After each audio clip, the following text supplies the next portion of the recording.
오늘 말씀은 누가복음 13장 1절에서 9절까지 말씀입니다. 제가 가지고 있는 신약성경 117페이지 누가복음 13장 1절에서 9절까지의 말씀, 다 찾으신 줄 알고 함께 합독해 올리기로 하겠습니다. 그때 마침 두 사람이 와서 빌라도가 어떤 갈릴리 사람들의 피를 그들의 제물에 섞은 일로 예수께 아뢰니 대답하여 이르시되 너희는 이 갈릴리 사람들이 이같이 해 받음으로 다른 모든 갈릴리 사람보다 죄가 더 있는 줄 아느냐? 너희에게 이르노니 아니라. 너희도 만일 회개하지 아니하면 다 이와 같이 망하리라. 또 실로암에서 망대가 무너져 치어 죽은 18사람이 예루살렘에 거한 다른 모든 사람보다 죄가 더 있는 줄 아느냐? 너희에게 이르노니 아니라. 너희도 만일 회개하지 아니하면 다 이와 같이 망하리라. 이에 비유로 말씀하시되 한 사람이 포도원에 무화과 나무를 심은 것이 있더니 와서 그 열매를 구하였으나 얻지 못한지라. 포도원 지기에게 이르되 내가 3년을 와서 이 무화과 나무에서 열매를 구하되 얻지 못하니 찍어버리라. 어찌 땅만 버리게 하겠느냐? 대답하여 이르되 주인이여 금년에도 그대로 주소서. 내가 두릅하고 거름을 줄이니 이후에 만일 열매가 열면 좋거니와 그렇지 않으면 찍어 버리소서 하였다 하시니라. 아멘. 예, 오늘 저를 봉독한 누가복음 13장 1절에서 9절 말씀을 통하여서 회개의 촉구와 열매라는 제목으로 함께 말씀을 나누기 원합니다. 현대시대를 가르쳐서 불확실성의 시대라 얘기하고, 현대시대를 살아가는 사람들은 지금 말세지 지말의 그 징조, 그래서 특히 요즘같이 코로나가 장기화되어가지고 어렵고 힘든 이런 세대를 살아가면서 이런 말세지 지말에 대한 징조를 되게 두려워하죠. 그렇죠? 그래서 주님이 말씀하신 처처에 기근과 지진이 있고 전쟁이 있을 거라고 말씀하신 그 말씀을 기억하면서 지금 현재를 살아가면서 이 주위에 잦은 그 지진, 쓰나미, 또 지구적인 그 기후 변화로 말미암아서 여러 가지 그 전과 같지 않은 그런 기후 변화들, 이런 것들, 또 다원주의, 무신론 이런 것들이 득세하고, 또한 사이버 종교 출현하고, 국제 관계에 여러 가지 문제들이 막 꼬이고 그러면서 정작 그 죄 이런 그 문제를 우리가 볼 때 이런 세계적인 이런 변화, 또 지금 현재 우리 상황 가운데 있는 이런 여러 가지 일들 가운데서 그런 거를 두려워만 했지, 정작 그 죄로 인해서 맞게 될 결과에 대해서는 사람들이 두려워하지 않고 그냥 그 현재 그냥 그 일에만 그 몰두하는 그런 모습들을 우리가 볼 수가 있는데요. 예수님 당시 그 시대에도 유대민족은 정치적으로나 경제적으로 불안정했고 백성들은 희망이 없었어요. 그들은 그 로마의 그 지배 아래서 그 영적인 그 어두움 속에서 오직 자신들의만 그 평안과 유익만을 위해서 살았는데, 이런 상황 속에서 이스라엘 백성에게 예수님은 우리가 12장 후반부에서부터 그 시대의 징조를 분간하고 옳은 것을 스스로 판단하고 행해야 할 것을 말씀하셨죠. 또한 언제 주님이 다시 오시면 약속하신 그 주님이 언제 오실지 모르기 때문에 항상 준비하고 깨어있을 것을 말씀하시면서, 또한 그 천지의 그 변화와 이런 것들 통해서 기상만 분별하지 말고 시대를 잘 분별해서, 또한 그 재판관이나 나와 불의의 관계에 있었던 그런 사람들과 화해하고, 또한 영원한 그 심판이 있기 전에 회개를 통해서 하나님과의 관계를 회복할 것을 교훈하셨죠. 그 교훈을 마치고 나서 이제 오늘 13장 1절은 그때 마침 하면서 시작을 해요. 그때 마침 두 사람이 빌라도가 어떤 갈릴리 사람들의 피를 그들의 제물에 섞은 일로 예수께 아뢰니 하고 시작하는데, 여기서 그때 마침 하는 것은 앞에 이야기와 그 연결을 말해주는 동시에 어떤 그 예기치 않은 그런 충격적인 사건이 있을 것을 암시하는 그런 말이죠. 그래서 이 충격적인 그때 마침이 그 암시했던 그 충격적인 사건이 뭐예요? 오늘 1절에서 3절까지의 말씀과 4절에서 5절까지 말씀인데, 그 빌라도가 어떤 갈릴리 사람들의 피를 그들의 제물에 섞은 일과 또한 실로암에서 망대가 무너져서 거기서 18명이 죽게 된, 그 밑에 깔려 죽게 된 사건을 말하죠. 예수님께서는 그런데 이 당시에 이런 비극적인 그 사건에 대해서 언급하시면서 회개의 필요를 강조하고 말씀하고 회개를 촉구하고 계셔요. 그런 다음에 이제 그 회개에 대한 그 촉구를 하신 다음에 그 6절에서 9절 말씀에서 보면 마지막 그 무화과 나무의 비유를 통해서 회개하여서 열매를 맺지 못하는 인간의 결과가 어떠할 것인가를 예로 들어 설명하고 있는데, 이렇게 예수님은 항상 그 말씀을 전하신 후에 반드시 그 이스라엘의 회개를 촉구하셨는데, 이는 왜 그러느냐면 회개 없이는 어떤 사람도 새로워질 수 없다는 사실을 예수님은 잘 알고 계셨기 때문이죠. 그래서 회개를 촉구했고, 예수님이 공생에 처음 시작할 때도 처음 하신 말씀이 뭐였어요? 회개하라, 천국이 가까이 왔느니라 얘기하셨죠. 그래서 회개 없이는 천국을 소유할 수 없다는 것인데, 그럼으로 말미암아 이제 오늘 본문에 1절에서 3절 또한 4절에서 5절 말씀에는 그 예수님께서 빌라도의 그 제물에 갈릴리 사람들의 피를 섞은 일과 실로암 망대가 무너져서 사람들이 18명이 죽게 된 사건을 통해서 회개를 촉구하고 계시는데, 이 빌라도가 제물에 갈릴리 사람의 그 피를 섞은 일은, 이 사건이 그 무엇인지는 정확하지가 않다고 그래요. 그런데 그 요세푸스에 따르면 빌라도가 그 종종 유대인들을 박해하고 살해한 일이 있었는데, 그 가운데 가장 주목할 만한 일이 뭐냐면 AD 26년에 그 디베르 황제 때의 유다와 사마리아를 포함한 유다의 총독으로 본디오 빌라도가 10년간 재임을 했는데요. 그때 총독의 그 갓 부임한 유다의 그 총독으로 부임한 이 빌라도는 황제에게 충성한다는 그런 의미로 황제의 상을 만들어서 예루살렘으로 들여오려고 하자, 그 어떤 우상도 예루살렘에서 들여오서는 안 된다고 생각했던 유대인들이 대규모 시위를 했다고 그래요.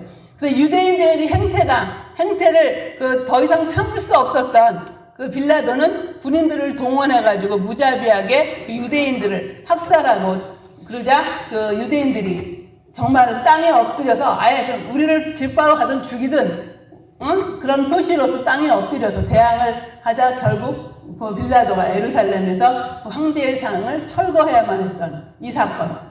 그리고 그런 그 일이 있은 후에 그 유대 민족에 대한 그 가혹하고 무자비하게 더 대했는데요. 그래서 무자비한 그 증거로 사내들인 공회가 소유했던 사형 집행권을 로마 총독의 권리로 옮겨서 언제든지 자기 뜻대로 사람을 사용할 수 있게끔 이렇게 그런 일들이 있었어요. 그리고 AD 31년에는 그 6월절에 이스라엘 순례자들이 예루살렘의 성전에 올라왔을 때 그 메시아를 대방하던 갈릴리의 민중 사이에서 폭동이 발생했는데, 이때 빌라도는 잔혹한 방법으로 유대인 다수를 학살했을 뿐만 아니라 폭도들의 피를, 오늘 본문 말씀처럼 그 피를 성전으로 가지고 와서 그 제물에 뿌린 사건. 그래서 이 빌라도의 이 사건을 통해서 볼 때 빌라도의 그 잔인함과 포악한 이 사건을 볼 수가 있죠. 이러한 사건을 통해서 또한 그 4절의 말씀을 보면 실로암에서 망대가 무너져서 사람들이 그 18명이나 죽게 된 그런 사건을 또 말씀하시는데요. 실로암은 그 예루살렘 동남쪽에 있는 셈이었고, 실로암 망대에는 예루살렘 성의 그 동남편 성 밖에 이렇게 세워진 것이었는데, 왜 이 실로암 망대가 무너졌는지, 보수공사 문제인지 그 자세한 그 이유는 알 수 없는데, 그 당시에 그 사람들은 그 총독이 총독 빌라도가 성전의 그 작은 일부를 유용해서 그 실로암 망대를 만들었다고 그래요. 그래서 이 망대가 무너져서 18명이 죽었는데, 이 일을 유대인들의 관점에서 보면 이교도에서 죽임을 당한 것으로 죽임을 당한 자들의 거기서 신라한 망대를 다시 보수하거나 세우거나 했을 때 일했던 18명이 일했던 사람들인데 그 사람들에게 주인 임금, 일하는 수고, 그걸 뭐로 해석했냐면 이 빌라도가 성전의 기금을 일부를 유용해서 그들에게 인부들의 노동하는 대가로 주었기 때문에 그것은 죄라 하나님 앞에 드렸던 성전에 드렸던 것을 그렇게 유용했기 때문에 그 죄로 말미암아 그 돈을 받았고 그것을 받았은 그 죄로 말미암아 이들이 죽었다. 이렇게 생각을 하고 그들의 죄로 말미암아 그들이 마땅히 죽음을 당한 것을 마땅하다. 그래서 갈릴리 사람들의 피를 제단에 뿌렸던 사건과 또한 신라한 망대가 무너져서 사람들이 죽게 된 이 사건을 통하여서 사람들은 그 당시에 유대인들은 우리가 지난번 욥기서를 통해서도 우리가 봤던 것처럼 다 이런 벌을 받고 사람이 어려움을 당하고 벌을 받고 이러한 일을 당하는 것은 자기들이 죄가 많아서 그 죄의 대가로 죽임을 당한 거라는 그런 고정관념이 있었어요. 그래서 그런 일들을 바라보고 있는 것을 바라보고 예수님께서는 그들의 마음과 그걸 아시고 뭐라고 그러시냐면 2절에 보면 대답하여 이르시되 너희는 이 갈릴리 사람들이 이같이 해받음으로 다른 모든 갈릴리 사람보다 죄가 더 있는 줄 아느냐 하고 물으셨고 또 5절에도 보면 너희에게 이르노니 너희가 4절에도 보면 또 신라한 망대가 무너져 치어 죽은 18사람이 예루살렘에 거한 다른 모든 사람보다 죄가 더 있는 줄 아느냐. 그래서 갈릴리 사람보다 죄가 더 있지 않느냐. 또한 예루살렘에 거한 모든 사람보다 죄가 더 있는 줄 아느냐고 얘기하면서 똑같이 3절과 5절에 너희에게 이르노니 아니라 너희도 만일 회개하지 아니하면 다 이와 같이 망하리라 하고 얘기하시죠. 그 당시에 유대인들의 생각에서는 아까도 말씀하신 것처럼 그런 어려움을 당한 사람들을 바라보고 정말 안타까워하고 마음 아파하고 같이 어려움을 나누는 그런 마음이 아니라 도리어 자신은 지금 죽지 않았고 자신은 현재 이렇게 살아있음으로 말미암아 나는 의롭고 나는 괜찮아. 근데 저 사람들은 죄를 지었기 때문에 당연히 죽는 것은 당연해 하고 생각했던 그들의 생각이 잘못되었음을 지적하시면서 너희들도 이러한 사건을 통하여서 회개하지 아니하면 그들을 정죄하고 그들이 죄 지은 것을 그들은 죄값이라고 얘기하면서 그런 것들을 바라보고 자신을 바라보는 것이 아니라 그 상대방의 어려움 당한 일. 그런데 갈릴리 사람들이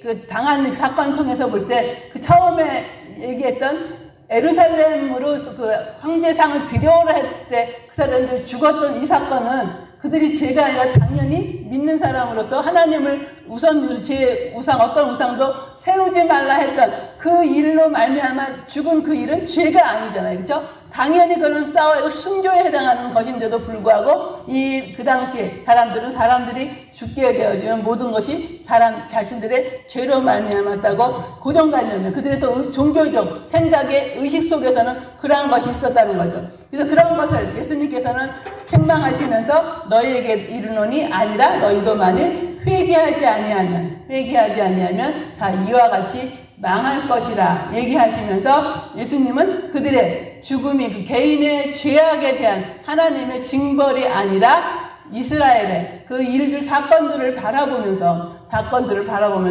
자신을 바라보고 내 자신이 회개할 것이 있는가, 내 자신은 이것을 통해서 하나님이 무엇을 얘기하시며 어떤 것을 회개하기를 원하시는가 하는 하나님의 신호였음을 말씀하고 계시죠. 그래서 정말 우리가 이런 갈릴리 사람들이 성전에서 제물을 드리던 중 갑자기 들이닥치는 로마군들에게 참에 살육당한 일과 또한 실로암 망대가 무너져서 18명이 죽게 된 사건에 대해서 당시 사람들은 이러한 죽음이 심각한 죄의 형벌이라 생각했지만 예수님은 그들에게 도전을 던지시면서 그런 생각을 하는 자들도 회개하지 아니하면 이같이 다 망할 것이라고 경고하시죠. 모든 사람들이 다 죄인이고 모든 사람들이 다 하나님의 심판 아래 있다는 것을 알고 다른 사람을 비난하기보다 자신은 회개할 것이 없는가? 먼저 스스로를 돌이켜보라는 말씀이고요. 그래서 회개는 뭐예요? 회개는 죄에서 하나님께로 완전히 돌아서는 것. 후회와 뉘우침이 아니라 완전히 변화되는, 완전히 거듭나는, 완전히 터닝 아웃하는. 그래서 정말 하나님 앞으로 온전히 돌아서는. 그래서 사람들은 하나님을 그 회개함으로 말미암아 하나님을 향함으로 또한 생명을 얻게 되어지고 더 풍성히 얻는 그런 우리를 누리기 위해서. 그래서 우리는 하나님 앞에 이런 모든 세상의 풍조를 바라보고 그럴 때 내 자신이 어떠해야 되는가? 정말 같이 아파하고 같이 슬퍼하는 그런 것이 아니라 정죄하는 그런 삶이 아니고 정말 내 자신도 하나님 앞에 이런 일을 바라보면서 회개할 것이 무엇인가를 바라보고 회개하라고 예수님께서는 촉구하고 있어. 그래서 이런 말씀을 통해서 그럼 내 죄는 남들의 죄보다 작아서 회개하지 않아도 괜찮다고 생각한 적은 없는가? 내 자신을 바라보라는 얘기죠. 저 사람 그 일을 바라보면서 내 자신은 나는 저 사람들보다 죄를 좀 적게 졌기 때문에 회개하지 않아도 돼. 이런 것이 아니라 그 일들을 바라보면서 회개하기를 권면하시고요. 이 회개하지 않는 자는 다 멸망할 것이라고 가르친 예수님이 이제 열매 맺지 못하는 무화과 나무에 대한 비유를 말씀하시는데요. 이 비유는 열매 없는 무화과 나무와 같은 자가 심판이 당하게 될 것을 알려주는데 그 말씀이 6절에서부터 9절 말씀인데요. 같이 읽어보겠습니다. 이에 비유로 말씀하실 때 한 사람이 포도원에 무화과 나무를 심은 것이 있더니 와서 그 열매를 구했으나 얻지 못한지라 포도원 지기에게 이르되 내가 3년을 와서 이 무화과 나무에서 열매를 구하되 얻지 못하니 찍어버리리라. 어찌 땅만 버리게 하겠느냐? 대답하여 이르되 주인이여 금년에도 그대로 두소서 내가 두릅하고 거름을 주리니 이후에 만일 열매가 열면 좋거니와 그렇지 않으면 찍어버리소서 하였다 하시니라. 그래서 이 열매 맺지 못하는 나무 같은 자가 심판을 당하게 될 것. 그러니까 예수님이 비유로 한 사람이 포도원에 무화과 나무를 심었다 그랬잖아요. 심어서 그 열매를 구하려고 봤는데 3년이 지나도록 열매를 맺지 못하자 그 무화과 나무 열매를 나무를 뜯어버리라고 하는데 그때 주인에게 포도원 지기가 간청을 하죠. 한 해만, 1년만 더 두었다가 자기가 그 후에 열면 좋거니 아니면 그때 찍어버리겠다고 말씀하는데요. 여기서 포도원의 주인은 하나님을 상징하고요. 그 다음에 포도원 지기는 예수님을 상징하고 무화과 열매는 무화과는 이스라엘 백성을, 열매는 회개를 상징하는데 이처럼 하나님께서 이 말씀을 통하여서 예수님이 포도원 지기로서 열매 맺지 못하는 나무를 이스라엘 백성같이 무화과 나무인 이스라엘 백성을 보호하시는, 정말 말도 안 듣고 불순종하고 이러한 열매도 없고 이러한 이스라엘 백성들을 1년을 다시금 예수님께서 그들을 깨우치시고 말씀하시고 하시면서 그들을 바로 이끌고 난 후에 그 다음에 1년 후에 그 결과로 마지막 최후 심판을 받게 하자는 그런 말씀으로 정말 이 무화과 나무에 열매 맺지 못하는 무화과 나무에 비유해서 하나님과 이스라엘 백성 사이의 중보자이신 예수님의 모습을 우리가 볼 수가 있고요. 그래서 이 포도원 지기인 예수님은 자비롭고 은혜롭고 노하기 더디하시는 포도원 주인이 하나님의 성품에 호소를 해서 그 열매 없는 무화과 나무, 이스라엘 백성들 무화과 나무를 위해 땅의 환경을 개선하고 그래서 열매를 맺을 수 있도록 최선의 노력을 한 다음에 무화과 나무가 3년이란 기간 동안 3년은 하나님께서 허락하신 무화과 나무는 잘 자라고 또 따뜻한 일 잘 자라고 또한 열매를 많이 맺을 때는 1년에도 5번씩이나 열매를 맺는 경우가 있다고 그래요. 근데 3년이나 지나도록 열매를 맺지 못한 이 무화과 나무를 하나님은 은혜의 심판의 때, 1년이라는 그 심판의 때, 길지 않은 1년이라는 기회를 주고 하여금 다시금 그들이 회개하고 돌아오기를 촉구하시며, 하나님의 그 은혜의 때 기회 주어지신 1년이라는 기간으로 주어진 그 은혜의 때 회개의 시간을 놓치지 아니하고 회개할 것을 말씀하시죠. 이처럼 우리가 우리는 살아가면서 우리가 어떤 잘못을 했는데 금방금방 우리에 대한 어떤 책망이나 어떤 것이 되어지지 않을 때, 그럴 때 우리는 자신의 죄를 깨닫지 못하고 회개하지 못하고 지나칠 때가 너무 많이 있잖아요. 그렇죠? 저런 잘못이 거듭돼도 우리 삶이 이 무화과나무, 열매 맺지 못하는 무화과나무의 모습을 통하여서 우리의 잘못이 거듭되어졌는데도 불구하고 벌을 받지 않을 때나, 그럴 때 우리들은 어떤 생각을 하게 되나요? 그것이 내게 회개할 기회를 주시는 하나님의 기다림이라고 한번 생각해 보신 적이 있는지요? 내가 잘못한 게 아니구나, 괜찮아, 그러고 그냥 지나가지는 않은지. 그래서 이 본인들이 어떤 잘못을 했을 때 하나님의 기다리심도 어떤 한계가 있음을 깨닫고 우리가 그 회개할 기회를 놓치지 아니하고 회개함으로 말미암아, 또한 우리가 그 실로암 망대와 그 갈릴리 사람들의 피를 제단에 뿌린 그 사건을 통하여서 남의 그 잘못된 일을 바라보고 자신의 그를 바라보지 못하고 그들을 도리어 위로하거나 아파하는 것이 아니라 저주하고 그들이 잘못된 것을 판단하는 그러한 삶이 아니라, 우리에게도 언제 닥칠지 모르는 이 세대 가운데 살아가면서 항상 그런 모든 일들 가운데 하나님 앞에 자신을 바라보고 온전히 회개하고, 하나님 또 예수님께서 그것을 또한 우리에게 두 사건을 통해서 촉구하셨고, 또한 무화과 나무, 열매 맺지 못하는 무화과 나무를 통하여서도 우리에게 하나님 다시금 회개할 기회를 주시고 그 사랑으로 인내하시는 그 하나님의 사랑을 바로 깨닫고, 이렇게 하나님께서 우리에게 허락하신 그런 회개의 기회를 선용해서 온전히 회개하고 하나님께 기쁨을 드릴 수 있는 저와 여러분의 삶이 될 수 있기를 간절히 바라겠습니다. 기도하시겠습니다. 사랑의 아버지 하나님, 주님의 사랑과 은혜를 진정으로 감사드립니다.